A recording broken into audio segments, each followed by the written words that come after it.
Mix iPhone. Evening all. Evening Mick. Barry. Evening all. Mix iPhone. It's freezing. Yes, it is cold. It's horrible. It's raining. It's like the worst combination. Cold weather and rain. That's what we got here. Christian. Evening all. Hiya. Why not? James K. Evening all. Evening. So Steve B. And Steve. Sup. Sup, dudes. Yeah. Yeah, it's horrible, isn't it? Absolutely horrible. Can't wait to get to the stage. I may, I don't know when. In about 5 years' time, it may just leave the country for 3 months, from January, February, March. Just dreadful weather, isn't it? Okay. Now I do apologize if I make less sense than normal. I'm feeling a bit rough. I don't know why it is. I don't know what it is. So I think when you start getting a bit sort of feeling a bit odd, you start coming down with something. I think it's got that coming on. I couldn't concentrate today. I've been feeling very tired. Anyway, so yeah. So if I make less sense, just ask me a question. If you can't, if I, don't know what I'm talking about. Okay, let's look at Bitcoin. So there's the. It's quite handy actually. These 52 high, 52 low, rather low, and there's the mid. The mid. Any thoughts? Are you feeling at the moment, by the way? Are you feeling sort of bearish, bullish? What are you feeling like at the moment? It's for the American indices. The S&P hasn't really gone anywhere, isn't it, for ages? Which is, it's part of the course. Outperformance. We're saying that it is near all 50-week highs, but it's just going sideways pretty much. I'm thinking, can this break higher or is it a little lower? I don't know. There's a lot of worry about AI, isn't there? A lot of worry about it. I'm thinking, ugh. Anyway, let's have a look here. How much is your mandatory question? How much cash do you have? How much sitting on? Duncan is bearish. Steve, I'm feeling a little beakish, Justin. Steve, I haven't seen what's that with beaks then at the moment. Yeah, it's beakish. Yeah, where's their contracts peaks? Why haven't they come up with new contracts here? Why can't I do that? Why can't I type it in? Sort of thing. It's annoying, isn't it? In a range, there we are. Just coming down to a bit of support there. And that look is because they've traded sideways for so long, it's a 50-week low there at 186. It did down to that level there. That's mad, isn't it? Okay. Anyway, let's go on. Let's anyone else. Yeah, well, it's about time this and P had a bit of a rollover.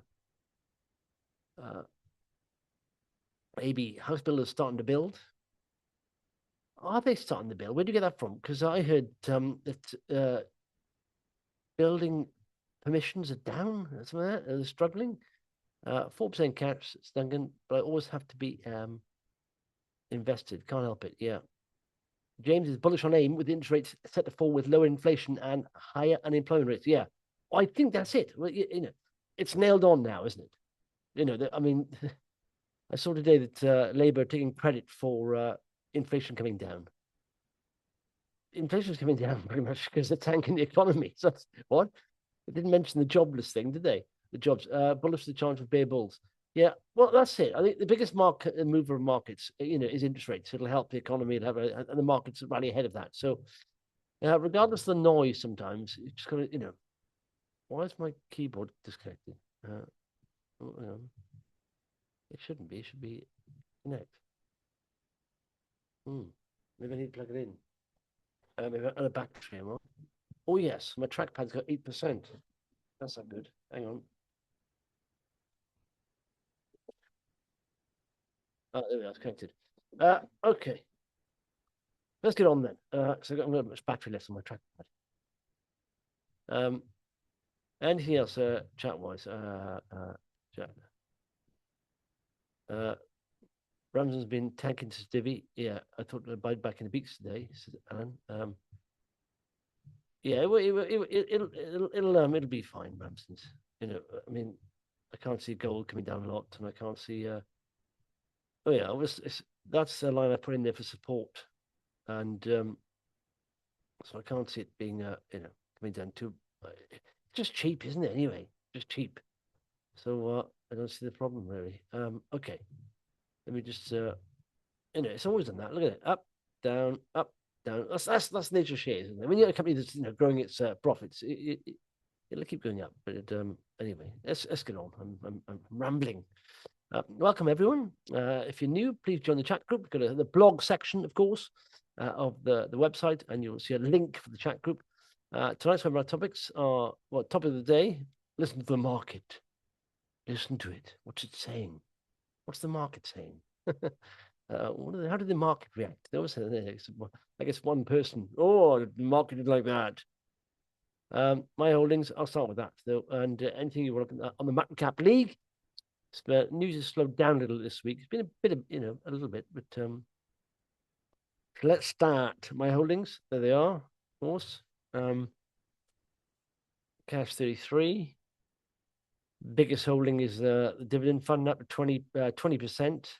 That's the FTSE 100 hit an all-time high today, didn't it? I think. Let's have a look. FTSE. Yeah, look at that. It's because there's some miners involved, but 52-week high. Look how many 52-week highs there are there.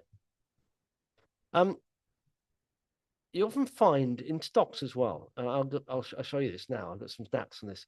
But companies hitting 52 highs is a good sign. And when they start hitting 52 highs, they tend to hit multiple 52 highs, and it's a sign the market believes they're undervalued. You shouldn't think the way around.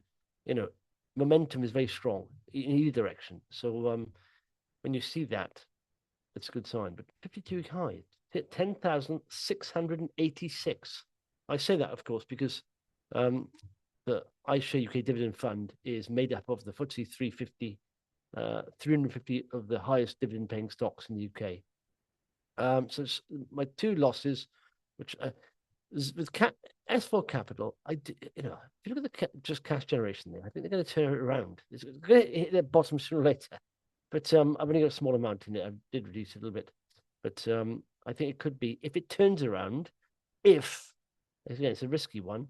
If it does turn around, it could do very, very well. Xerox Technology, I mean, you can't. It's a story stock at the moment, so obviously I'll wait for news. But because it's so small, if news comes out, it'll rally very, very strongly, and I probably won't be able to get a position. So I just want to hold a position there. I don't mind how far it goes down. It's not affecting my portfolio because it's only a small amount. RAMSDENS, that was 60-odd%, wasn't it, on I think last week? So it's come down a bit. Personal groups had a bit of weakness, isn't it? But it's looking like it's on support there, I think. There was a big sell, I think, today, because I don't know, has anyone seen any holdings? Let me take these off. Let me take these off. Yeah, right with that. And the volume on personal group today was 153,000 shares traded, and the average is 62. So I'll be surprised if you don't see holdings, maybe someone reducing on that. But the last trading update was very good. So what you can go by there's that, isn't it? And the dividends nice, a lot of cash. So I'm not too worried about that. But, look at that. Look at the chart there. You can see straight away. And in fact, we'll look at this now. Right? 52-week low, 200 moving average. I mean, not a sign it's going straight up. Bit of pullback, breaks up nicely, then hits a 52-week high right here. That's the first 52-week high. And look where it goes from there. Yeah. Anyway. Well, sorry, before we start, let's just on the dark side. I've got Mumford & Sons, right? Have you heard that song? The banjo song. It's stuck in my head. Very good. I quite like that. Also bought into RAMSDENS, says Alan. I have a fire sale. I had a fire sale the last few days. You inspired me last week. I'm down to 22, from 22 holdings to 10. Is that right? Yeah, Mick says that. 2 times FTSE 100, 4 times FTSE 250, 2 FTSE small cap, 2 AIM, all dividend payers. Market is too twitchy for me at the moment. I want safer plays, with a divvy as well. Yeah. I know what you mean. That's, I was sick of that. Just holding, stocks that didn't pay dividend in a range for a while. Until they break up and make some sort of positive moves north. I'm not going to sort of just sit there with, well, I prefer to have cash or just pile more into my dividend fund, to be honest. And it feels like that, doesn't it? I mean, we had a couple of rallies, but it's gone. I have increased holdings on CAB and thinking a bit up to 8.3%. CAB up. There's a takeover bid there, isn't it? At 84 pence, which is I think stupid because and this company is trying to show historic problems to get it on the cheap. And I'm thinking, no, this it's you're talking about problems a long time ago, the IPO and all that stuff. And I think it just had an ahead of expectations trading update, and it's turning around. Funding Circle trades very oddly that, considering they're buying back shares, it'll rally in the first few minutes of the day and then come back a bit. But long term, I think it should do very well. Yeah. Anyway, I talked about the rest last week. Anything else before I get on? What's the time now? Let's have a look. Yeah. WARPAINT up strongly today. Yeah, James K, but they're not. Yeah, I wasn't. I wanted to come out with anyone here shifting out of HNL podcast I listened to last week said HNL we're losing truckloads of customers. Harry and Larry, interactive investors, you picking up the business apparently. Yes, a lot of people should. In fact, Steve from mate of mine, Weekend Podcast, he went from HNL to interactive. They offer you some kind of they give you a couple £100, don't they? I think. WARPAINT up strongly today. Yeah, I wasn't that impressed with that update last week. Yeah. Some resource stocks are flying. Resource stocks are flying. I was looking at the recent best performers, and they are absolutely flying. Some of these little resource stocks can do, several 100%, but then of course a lot of them need to raise money. So if you're hearing about a resource stock, it's risen by a lot. Be careful because you may miss the boat a little bit because they are, some of them can be pop and drop if they're not earning profits. They're loss making. They can just, sink if they need to raise money. So yeah, be careful with that. But like I said, they can rally very strongly. So let's look at WARPAINT for a second. What I want to happen here is you can see, there's some resistance here. It'd be nice if they broke that. The 200-day moving average is not far away. So it's, tried a couple of times before. So it could go up to sort of 250 and come back down. But it'd be nice if it closes above that sort of previous high, which is what, 241. We're at 235 at the moment. The 200-day moving average is there. I think considering that update wasn't, that bullish really. I can't see it rallying strongly off because obviously fundamentals need to back it up a little bit. But again, they may have, the worst may be behind them, but can it get better? So it's worth looking at that. So because I think they were downgraded again, weren't they? Let me have a quick look. I think they're slightly downgraded. The numbers were. So you don't want to see that. You want to see, a confirmation or an upgrade essentially. So predicting trade sideways, yeah. So they're looking at 3% growth this year. I know they've had a lot of problems this year, haven't they? With a couple of businesses shutting down, you've had tariff problems. So it was quite an exceptional year for them. But yes, but 26, we are in 26 now, aren't we? So yeah, because the end of year is December. So in fact, this year the PE of 10, 9, 10 seems all right, isn't it? Good value. So I think if they reiterate, maybe where they're going to be for 26, it should be okay, I think, really. But we want to see a break of that that 250 level, and a close above that would be quite nice because it hasn't done that for a long while. There we go.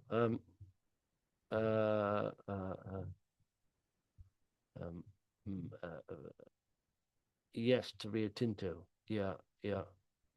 Rio Tinto, is it all-time high, isn't it? Rio Tinto. I think that's in my let's look at Rio in the chart. Rio, her name is Rio. Yeah, look at that. Again, good example. Look at that. And this is exactly what I'm talking about today. Okay. So 52-week low was at April 25. Again, 52-week low, June 25. Breaks 200-day moving average. First good sign. Here we go. comes back, hits his head in it, breaks it again. Okay. Now you see this level here, what 4757, which didn't clear for a while, going back. And so there we are, gapped up. Nice high there. 52-week high. 52-week high. 1, 2, 3, 4, 5, 6, 7, 7, 8, 9, 10, 11, 12, 13, 14, 15, 16. So all the way up there, 50-week highs.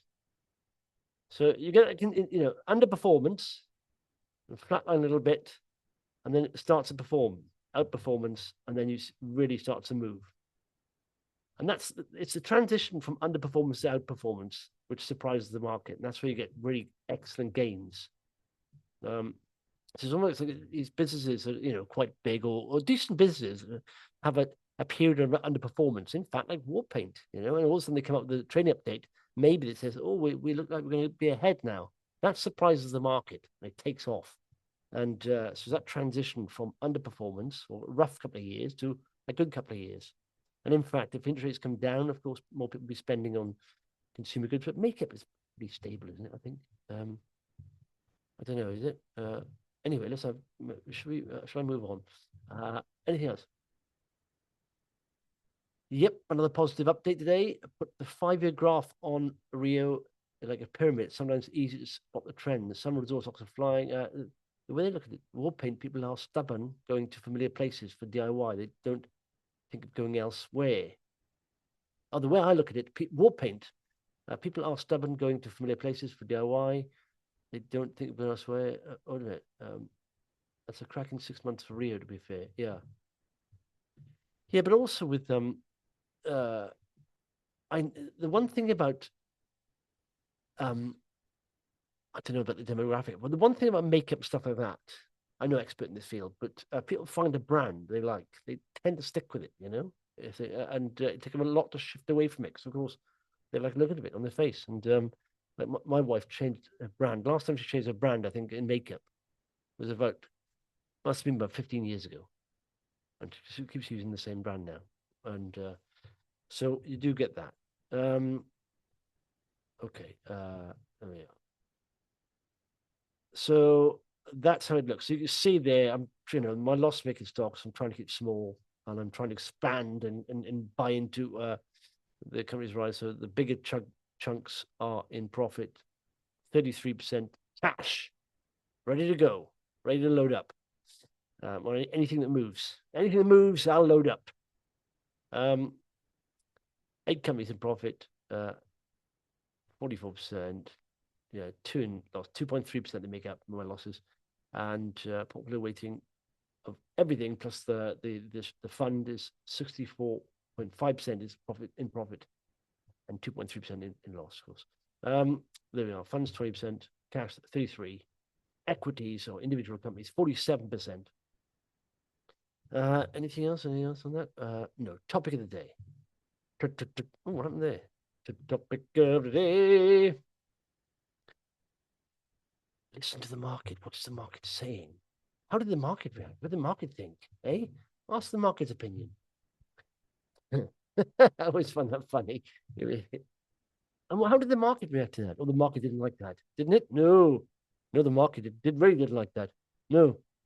The market talks without speaking, doesn't it? Just all action. The market is. It gives you its reaction by going green or red. Anyway, last week I talked about the price strength index, which should be coming. Hopefully, the first iteration of this should be coming maybe by the end of this week, maybe start of next week. But it's taken so long to write the back end, explain it, because I have to do it. Because the guys I use are in India, and they speak perfectly good English, but of course they're not into the stock market and stuff like that. But they've learned about it over the years. So I've been using it for 10 years. But I have to go through it and do screenshots of every single page or new page based on what I have. I have to, edit the page. So I have to make it look as real as possible and go through it. And sometimes, does that make sense? So it takes a long time to do any update. Anyway, but the price action of a stock is the most informed metric, pretty much, And what I want to do is, of course, the microcap league, someone said, am I getting rid of that? No, I'm not getting rid of that.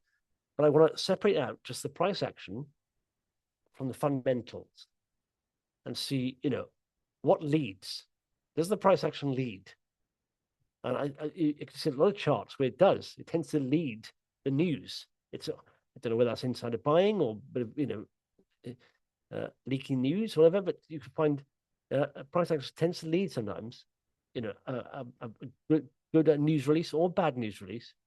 But it's the most informed. So when you think about it, its movement is a result of volume. So that's all share prices are. It's the volume going through stock. Why is the volume going through stock? I mean, if you just look at the volume, you can't tell. But then that's the result of the volume is the price action. So if a share price is going down, you realize, oh, okay, so more people are selling that and buying that. Why? But do you have to know that? I suppose for technical trading, you don't have to know that. You just have to know where the momentum is, why it's acting that. And volume largely for investors is a result of news, essentially. Fundamental and operational. And also sometimes, perception, perceived news, you can get stocks that rally because, people have been talking, especially small micro cap stocks that have been bigged up on social media or in bulletin board. Do people do bulletin boards anymore? I've never been, I think I've once been on a bulletin board. No, I used to post some links there once. That was about it. But I never used to get, but, you can get people ramping stocks and it's very bullish perception or negative perception, and that can move the stock. But that's all informed by the volume, and then that informs the share price pretty much.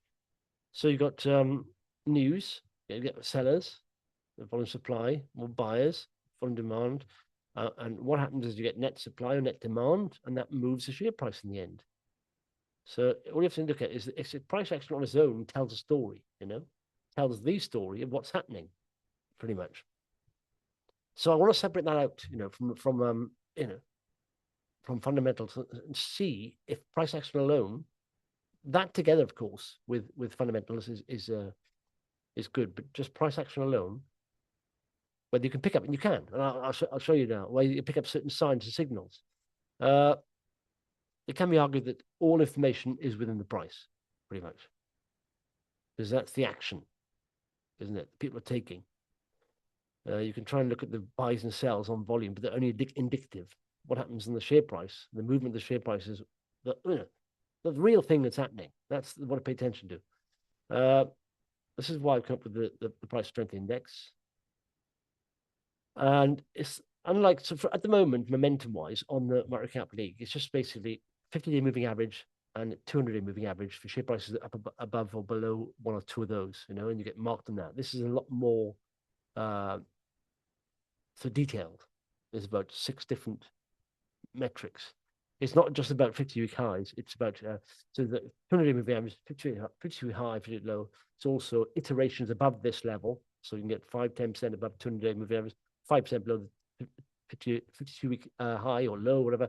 So it will be sort of marked or ranked on where the share price is in relation to these things. So it will monitor the strength and weakness in the share price. That's all, of course. And as I pointed out last week, it's very hard to research the fundamentals of lots of different companies. What's easier to do is look at the price movement of a company and think, okay, let's work backwards from that. Why is it moving? And so the price informs you of what to look at, rather than the other way around. So, so I've looked at 10 companies the last week, going through spreadsheets, my eyeballs burning, that have performed well. They're all sort of revenue generating, profitable companies. I haven't looked at resource stocks, but I can put resource stocks on the price strength index because it's not about fundamentals. It's about it's about price strength. But I've looked at things, a few of them in the microcap league, and I've discovered that strength and weakness can continue for long periods of time, and this tends to accurately reflect operations and fundamentals of the business. But if the share price reflects the share price, now this is a good thing. There's always this talk about the efficient market. The market prices in everything. That's what was argued for a long time, I think, back in the 70s. People were so stupid. People wouldn't make money in the market if that was the case. If everything was reflecting the share price, you wouldn't make money. Therefore, prices are good about it. Are they priced in anyway? There's a big anomaly here, okay? Which happens every day, which can be taken advantage of. And I said, I'm setting this system up, try and find and take advantage of this anomaly. So, and I just looked at it on the chart there.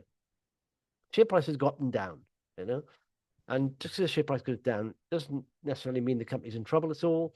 Most often, it's not a case of that. It's just cyclicality, business going through a softer patch, but it will, get back to a stronger patch sooner or later. And so, when a company goes from underperforming to outperforming, this is what catches the market by surprise, especially if this outperformance continues. So you got a company, posting something that's not growth and all that stuff. In fact, WARPAINT is good examples. Always worth watching stocks like that because people write them off, and that's the whole point. When people write them off, that's when the market surprise happens. If they come out with a above expectations trading update, it'll jump. And it won't just jump on one day; it'll continue to move as long as someone's got their mojo back. I'm not saying it will happen with WARPAINT, but I said it's a candidate worth watching for that. If this outperformance continues, here's the stats of these 10 companies, right? So these are the companies here. It's on my head. And I picked sort of winners as well, because it's good to look at winners that have done very well and think, let's have a look at what goes on here. So FILTRONIC, Rolls-Royce Group, Concurrent, Games Workshop, Personal Group from Bang, SRT Marine, Distribution Finance, Proofing, and JOURNEO. Just there's 10 companies looked at. Now, this is the thing. They all released significant news within 18 months of hitting a 50-week low. So they went down and hit 50-week low, and within 18 months, that's the average there. They released significant news that took them back up. Okay. So while you shouldn't buy at 50-week lows, it's worth saying, okay, let's keep an eye on that company. It's a 50-week low. It's not having a good time. Let's monitor it. The shortest period is 3 days. So from 50-week low to significant news to really rising was 3 days. The longest period was 407 days. I think it was Rolls-Royce. From the low there, it did start bouncing a little bit and going up. And then the recent news really took off then. And the average is 189 days. That's from a 50-week low to hitting significant news. And this news is significant enough to make the share price rise on that day by quite a bit. Okay. And that was the change in fortune for them. They went from a downtrend or range to an uptrend. This means they were underperforming before they released the news that resulted in them outperforming. So that news was the pivot point of them going from underperformer to outperformer. All right. This provided the market surprise. That's what you're looking for. Market surprise. People have just written it off a little bit, going through a dodgy patch. People have taken the eye off the ball. People have sold that wanted to sell. They're all out. They're not paying attention to it. And all of a sudden they came up with record orders or above expectations. Because of course it's not hard. Well, it was less difficult to post results ahead of expectations if your expectations have been downgraded several times, So get something to lower the bar. But because the market keeps thinking now there's no growth there, it's going down further, and they beat those lower expectations, it starts momentum. People start buying in, and the business has turned around. They've right-sized it, or they've got the right product, or whatever. They've embedded acquisitions, whatever they need to do. It's like, I keep talking about Diageo. It's been going down for a long time. People say, they're not drinking. The trends are down for alcohol and that stuff. But I don't know if this is the case, but I guarantee Diageo will be buying up, startup brands that are non-alcoholic and all this stuff. They're just cashing on that. So we're such a big company like that, and they'll right-size the business. They get, kick people out. They'll sell underperforming brands, and they'll get to the stage where they'll have reflected what's going on in the market because they're big enough to do that. And in the end, they will rally. Anyway, so that underperformance transition to outperformance is what surprises the market. Okay, which means when they release this surprising news, the share price jumps. Share price movement on the days of significant news release. So I looked at all those companies, right? And I had a spreadsheet, I downloaded like 3, 5, 10 years worth of data on them. And I highlighted all the share prices, and I conditionally, color-coded them. Anything above 10%. So I was just looking at the price action. And I found that every time a company went above some 10% on a single day, there's usually news released. And then you look in that news, and it's quite significant. So that straight away, you can pinpoint decent news from share price movement. You don't need to, be monitoring every single company. All you need to look at is the companies that are rising on one day quite significantly. So the minimum rise was 10, I think it was proofing, I think it was. Maximum was 62.5% in one day. That was the U group. So the average is around about 25%. But I'd say any company that rises by 10% after releasing some news, have a look at it, and dig into it. It's worth looking at, especially if they've been underperforming a little bit. In fact, just look for companies rising by double digits on news.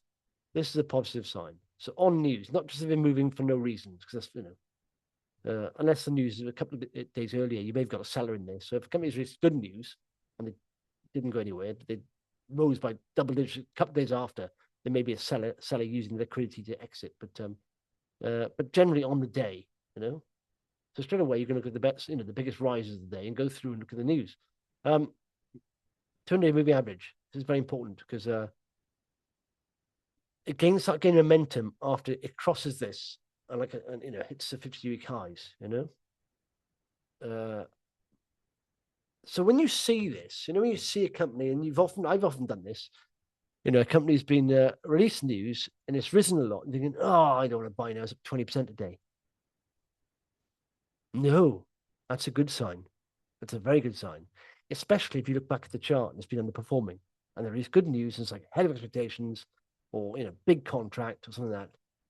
Then and I don't go hell for leather and go crazy, but generally, it's good to tuck a little bit away on the day, because sometimes they don't come back for a little bit. They all come back a little bit, but some of them they'll rise for a couple of days.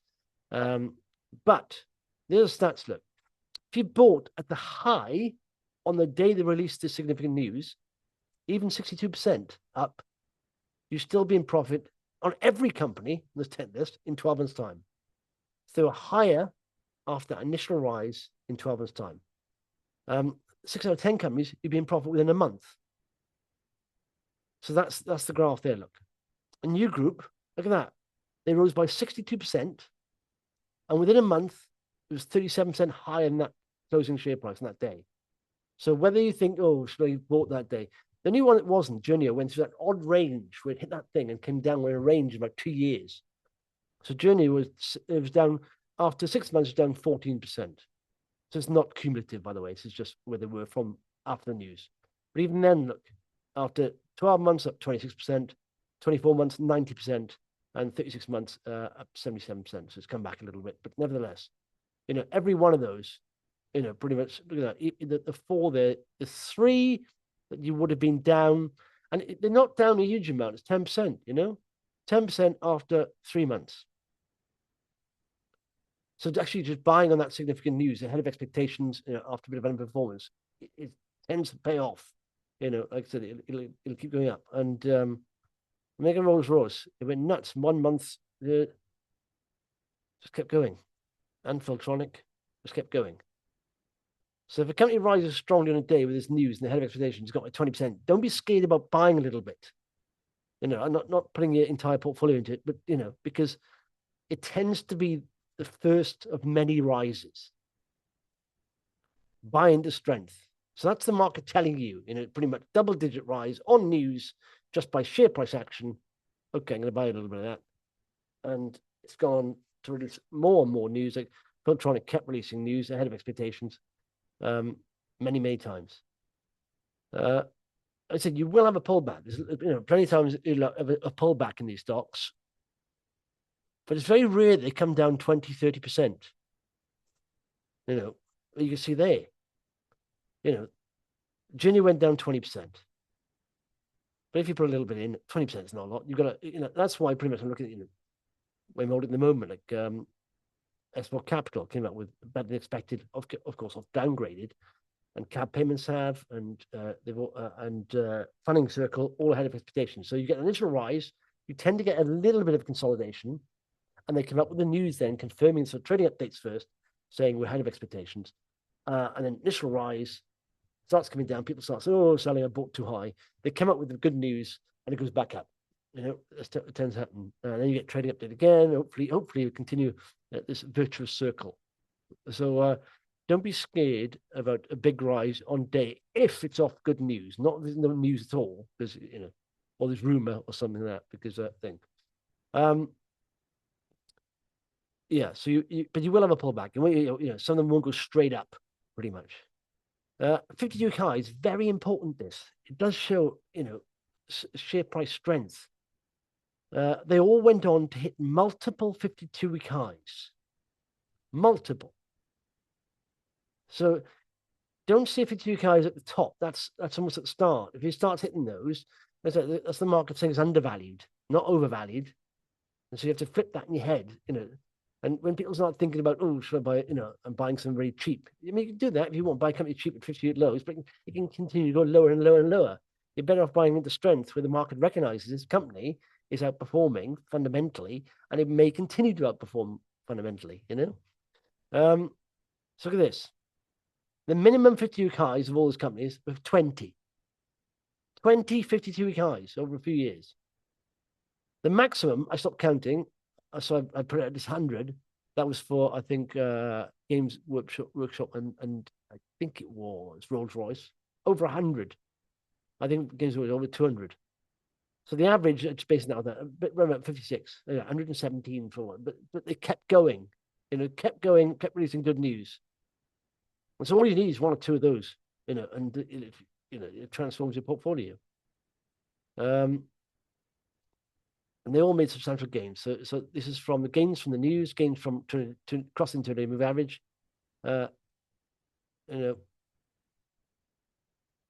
it's looking at that time of thing. So in summary, what to look for? Companies making double-digit moves after releasing news.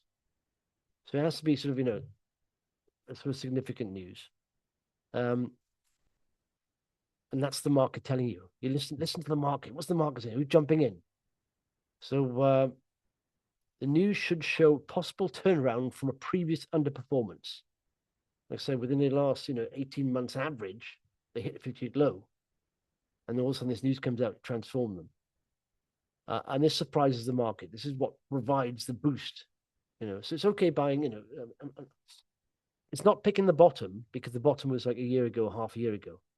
It's giving it that time to come up that news. So don't just think a company's hit a 50-week low.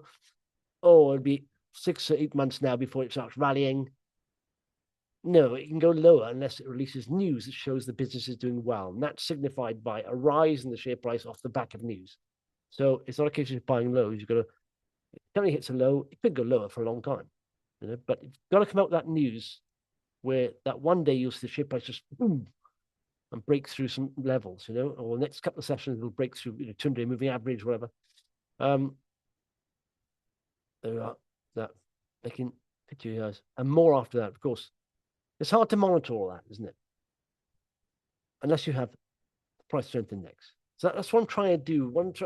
It's almost like, top-down strategy of looking at how can we identify the best performers? What do they start off doing? And I said there's several tells. One is they've released good news, pivotal news, significant news that shows they're turning around or they're getting better from a period where maybe they weren't doing so well. And this is signified by a nice rise in the share price. And you can do that with the share price index. So this is coming soon.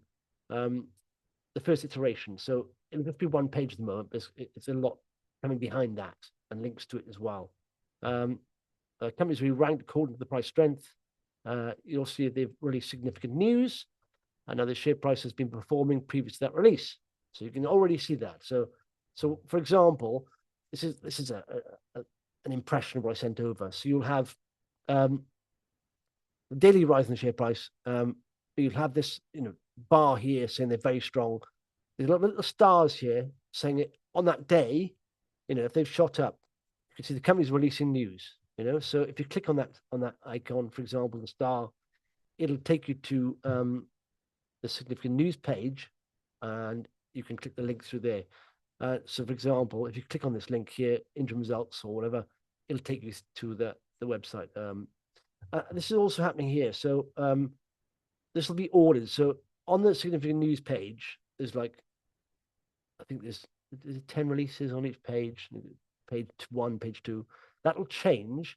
So now you'll have one page will be 1 day, so you'll have scroll down. So it may even be 2 or 3, but some days maybe 10.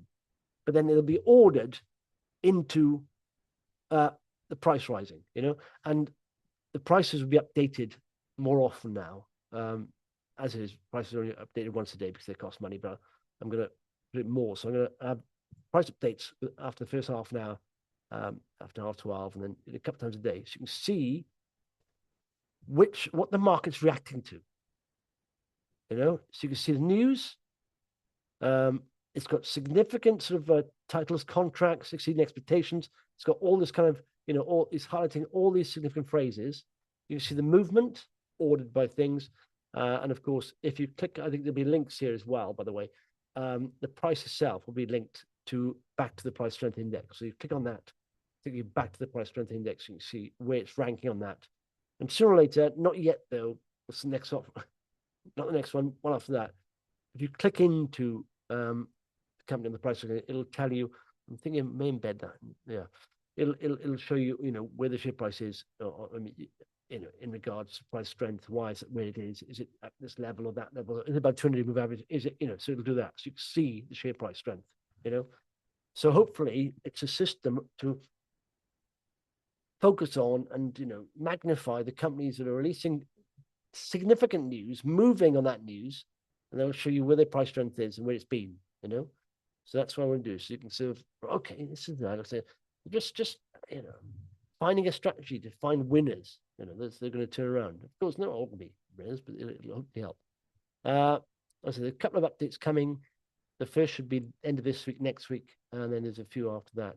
But obviously, I'll take you through it anyway. But when it happens, but hopefully that makes sense. So we're going to be, and eventually, how's your price on the units? Will your price on the units show how many multiple 50-week highs they've had? Yes, I can do that. I can do that because I'm now downloading. At the moment, the back end is downloading lots of price data. It's very easy. You can do that in the Google Sheets as well. It's very easy to do. It's just going to Gemini, Google. AI is very good, isn't it? You just go into Gemini, Google, whatever, any chatbot, and you say, I've got a spreadsheet with 3 years worth of price, share price information of a company. Could you give me a formula for scanning every 50-week high? And it'll do it. You just pop it into a cell and it scans the entire lot. It's very good. But I'll be doing that by the website. But yes. Robert, looks like a plan. What's the name of the indicator you used on the charts to show 50? So that indicator I've created myself. It was done through, again, Gemini. Where's the chat on? Yeah, so I think I can share that. Rio Tinto has stated a major control of a Canadian lithium miner. So I can't see Rio shares dropping anytime soon. No. But let's have a look at some charts, right? Those charts. So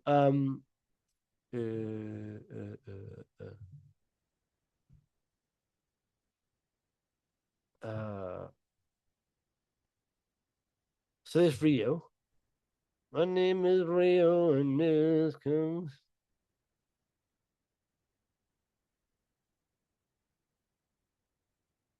You can see that, again, 52-week low. So that's when you start to monitor. Also, you don't buy there because you can go lower. Like I said, if you just bought 52-week lows, you'd be buying here.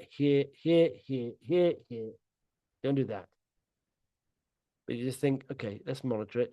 And then it breaks the 200-day moving average. This is the mid between that line there is the mid between the, the low and the high. Breaks 200-day, which is a good sign. Breaks the mid as well. And look, 52 high. You bought there, that's 26 share. Another high. Goes back. Doesn't really come out. Bounces off 200-day moving average pretty much. Another high. Another high. And then all of a sudden, bit of a range, but it's close to 52 high again. So you could have been holding a little bit of stock here, couldn't you? And it got up again. It's buying again. And then look at that. 52 low.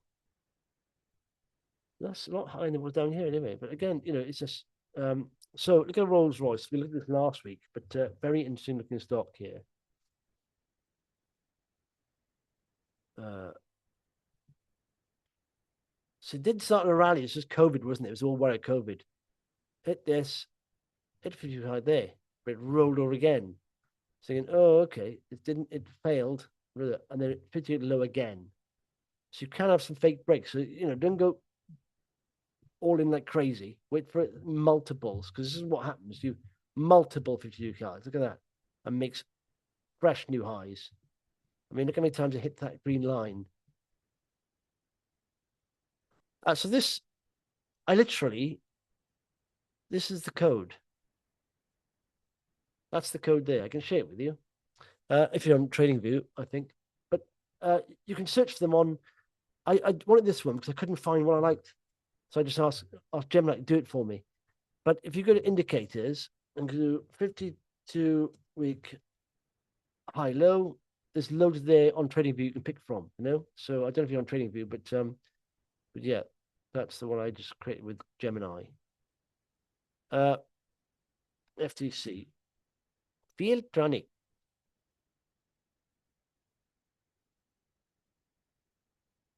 This went sideways for a while as well, wasn't it? 52-week low. You can see there, this. Let me just scroll this out. Get some of the rises here, right? 19% off a 50-week low. Okay. Then went by 11%, then 16%. And then it went sideways for a while because that's quite a big rally. Okay. But it literally went sideways and then telling sign, 52-week high, then sideways wide, 50-week high, all the way up, multiple 50-week highs. But that wasn't far from, like I said, 50-week low. So it's almost, that's the monitoring point. And they released, of course, where was it? Ahead of expectations so many times. On the 22nd of 6th down here. And they kept releasing ahead of expectations all the way up there. So even if you go back to, WARPAINT, which is a tremendous performer, a low, 52-week low, and they kept, why was, I don't know why this was happening, 50 high there, crossed, 200 moving average, downward, low, head of expectations, picked up again, 52-week high, head of expectations, what was that? 170 a share, went up to six. So you can see it's pretty much, there's the 200-day moving average, there's the mid between high and low, and it very rarely comes back below that. Just so much air. And that's, so for example, there's top marks on the price strength index is hitting 50-week highs. Second lowest below that is within 5% of the 50-week highs. The next is, I think, not within 5%, but below that, but 5% above the 200-day moving average. So you got 200 moving average, 5% in between that and there. Then you got 5% above 200-day moving average, then on 200, and 5% below that, and it's sort of about 6 sort of iterations of price strength. So you can see there's a heck of a lot of price strength there because it literally hardly ever drops out between 5-10% from the 52-week moving average. It just keeps going. And then, of course, it would start getting marked down a lot quicker than what's currently on the market cap league. So all that monitors for is 50-day moving average. I mean, it would have marked down there, but it's come off there 5%. It'll be marked down again, marked down again, marked down. And also, by the way, there's minus figures. So it gets, as soon as momentum drops, it really, moves it down quickly.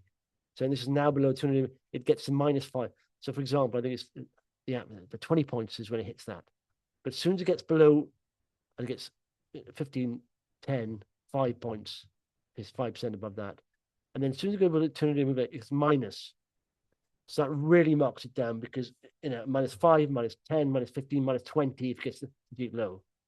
And that's where it gets rock bottom.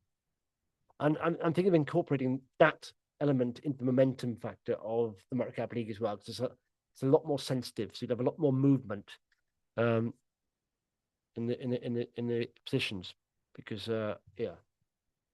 So it's a lot more sensitive to the price action. And of course, it's very hard to get top points, but when a company gets to get top points, because, you know, hits 50-week high, in fact, 1, 2, it's done quite a lot there, and it's within 5%.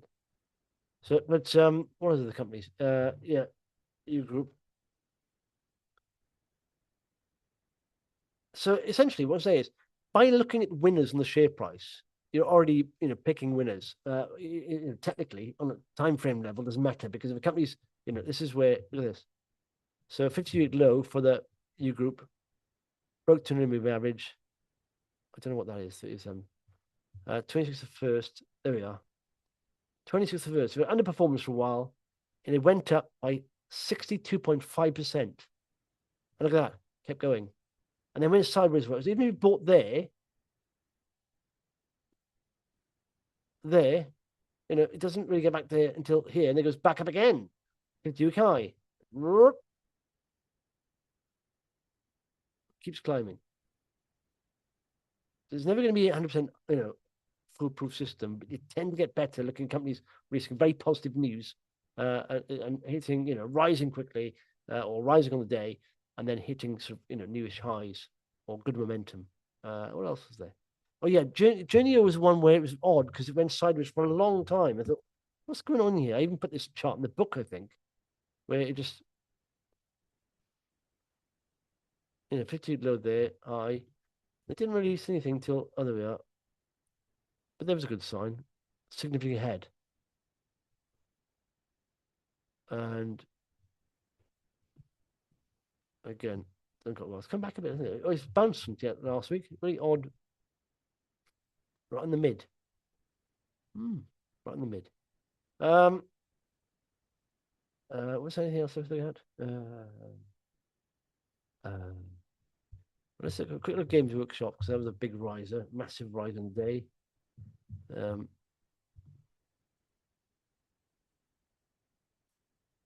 at that, a couple of times. If you bought down here, though, it wouldn't matter.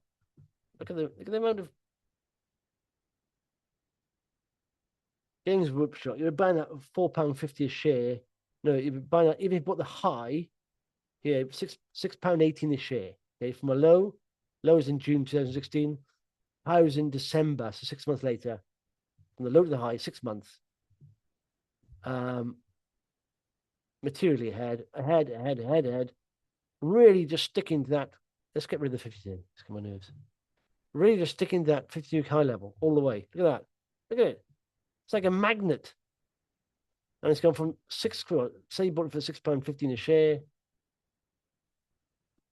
sideways in a range, didn't really get below the 200 move average a little bit, went below that, more 50 highs, and now 80 quid a share, £100 a share. Where are we now on this? Well, it's going to be a bit of weakness here, isn't it? And now that. Hit a 50 low there.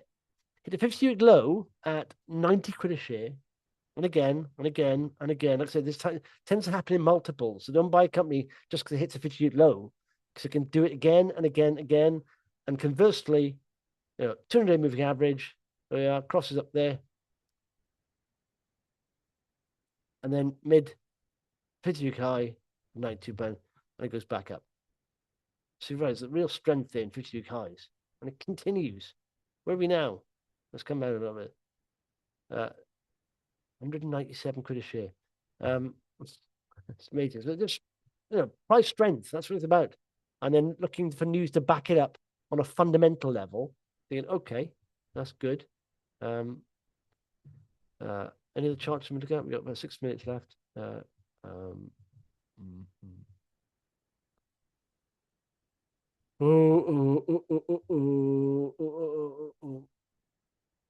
You need to include precious metals, as we are, precious metal bull market. And when the SP 500 finally rolls over, there will be big rotation into gold and silver. Yeah, I can include that. Any ones you want me to include, Rob, I can put in there. So literally, I won't obviously do they won't be on the market cap league, but I can add any company because it's based off price. And I don't need to, you know, like I said, with all the companies on the market cap league, I have to input all the data apart from the share price, but input all the results, you know, the revenue, gross profit, operating profit, you know, pre-tax profit, balance sheets, cash flow statement. I have to input that figure by figure. So I haven't found a decent source for getting that downloaded, apart from paying 40 grand a year for London Stock Exchange, which I'm not going to do. But with, if it's just based on price, I can get all the price action for, I can get the historical price data, no problem. So I can put any company in this. So big caps, small caps, anything.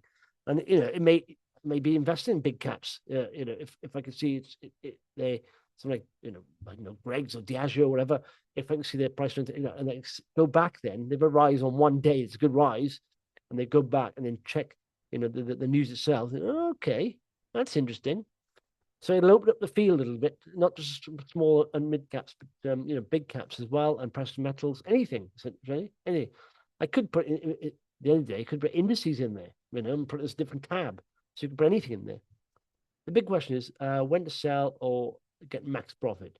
Well, I suppose it depends what you're looking at, but it's if you've got a good rise, anything that's coming close to that 200-day moving average, you could sort of reduce your position if you've been on a good run of it, because momentum's coming off, pretty much. Yeah, no size fits all. If you believe in the fundamentals of the company, that's it. If you're looking at the price action, then okay, you can see the price strength on WARPAINT, for example, that you wouldn't have sold that. And as a WARPAINT, I mean, look at that. I mean, there'd been a high level, and even Games Workshop. Look at that. The share price is sticking to that 50-day moving average. That had been scored very highly. And then you go, okay, it's still been positive here because it's above 200-day moving average. That's the the plus minus level, pretty much. Okay, we're going, it's gone back up, 50, 300, back, come back down. And you may have even cut here at 31. But then you could go, okay, break back up, 52. Or you could have trimmed here because it's gone in a range for a while, gone a negative price action. But then right here, it would gone back into positive action. 50-week high, maximum strength price action points it gets here, could have gone back in, And then it comes down a bit, but still positive. And then positive, top marks again, up there. And same with, and of course, here, you're getting out.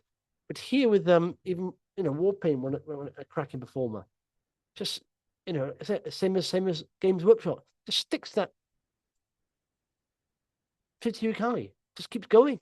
Doesn't come anywhere near the 200. So just consider the 200-day moving average as the plus minus, sign. So anything below that is minus momentum points.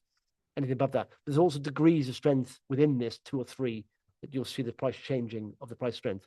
But again, here we go. This is where you pretty much, because okay, it's coming down. It's now negative price strength. That's the points we get here. And definitely the lowest you can get, minus 20. But like I said, if you had a good run up here, but you can decide, kind of take a bit off, whatever you want to do. But it'll show you that, so that bar, for example, will be losing strength then. On a daily basis, pretty much. Oh, the strength is going down here. Let's get out. I hope that makes sense in some way.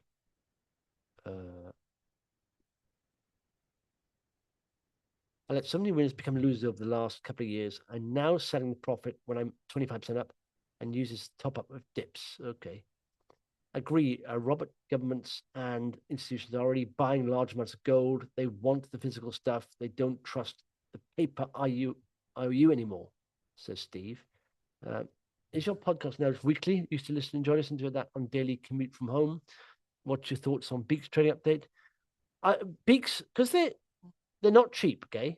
And because they're not cheap, they're going to have to release ahead of expectations to move the share price. And that's it.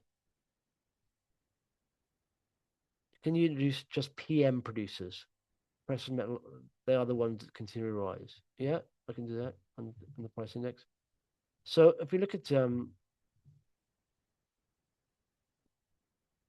I like what they're doing. I like the fact they own and manage like Gordon, but they're not cheap. But you understand, when a company is not cheap, a lot of the potential is priced in. Now, if that potential doesn't come to fruition, or they don't upgrade that potential, then it's going to go nowhere.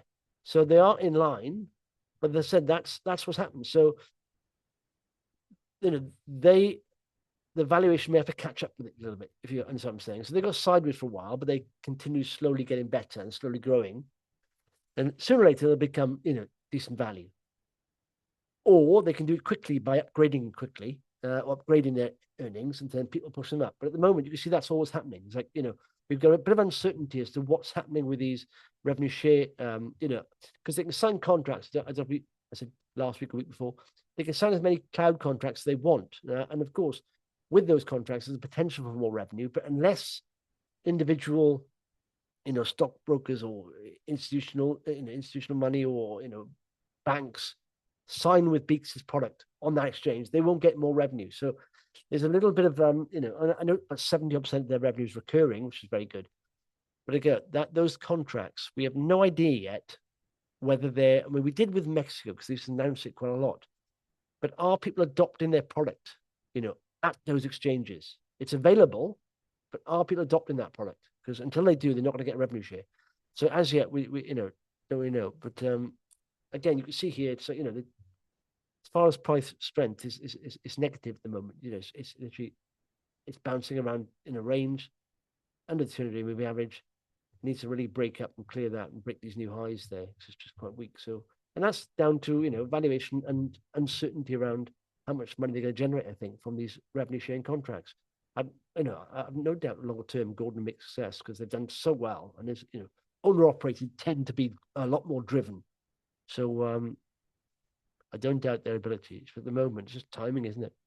But again, this is a 50 lower here, so they get this level, they start and there is an upgrade, it'll move because they become cheaper by going there, and it'll surprise the market. Anyway, that's it. Thank you very much, everyone. And hopefully part of this update will be available next week on the website. But until then, so the podcast. Yes, do you know what? I went through a period. If I don't do them every day, I get in the habit of doing them every day. But then I had lots of results come out in March because it was like, half year, full year results. And I got so, my eyes are hurting by doing all the figures and all that. I didn't have the energy to do the podcast in there. I just found it so tired. So I started doing prior. I'll start doing them again if I can get back into them. But yeah, probably just weekly. I don't know. Anyway, I don't know. I'll try. Steve, Justin's been a pleasure as always. Have a great week ahead. Thanks, Steve. Duncan, another food for thought webinar. Thank you, Duncan. Barry, cheers, Justin. Thank you, Winehouse. Thank you, Steve. Thank you, Christian. Goodbye, great ideas. Thank you, Robert. Love the podcast. Thank you, Duncan. Great. Well, if you want me to do a more podcast, I can do more podcasts. Sometimes, when not a lot of news is out, I tend to be talking about the same thing. But there we are. Mick S. Thanks, Justin. Yeah, get the weekend one back with your mates. They were great. Yeah, I should do that. I gotta force them though, because they're like different time zones. Pete's in Spain. They're all doing different work things, and it was okay when they're all single guys, right? It was fine because they doing nothing on a Friday. They were going out with easy. Now they've all got, they've all hooked up. One's got kids. In fact, someone's got another kids married with the ladies who's got kids. So one's in Spain with his missus. It's all now they've got other things going on. When they're single fellas, which wasn't long ago, 5 years ago, it was easy to hook up with them. But now they've got things going on in their lives. They've got a life now. That's the trouble. That's what I'm trying to say. When they did the podcast with me, they didn't have a life. Anyway, cheers, guys. Thanks very much, ladies and gentlemen. Thank you very much. Bye.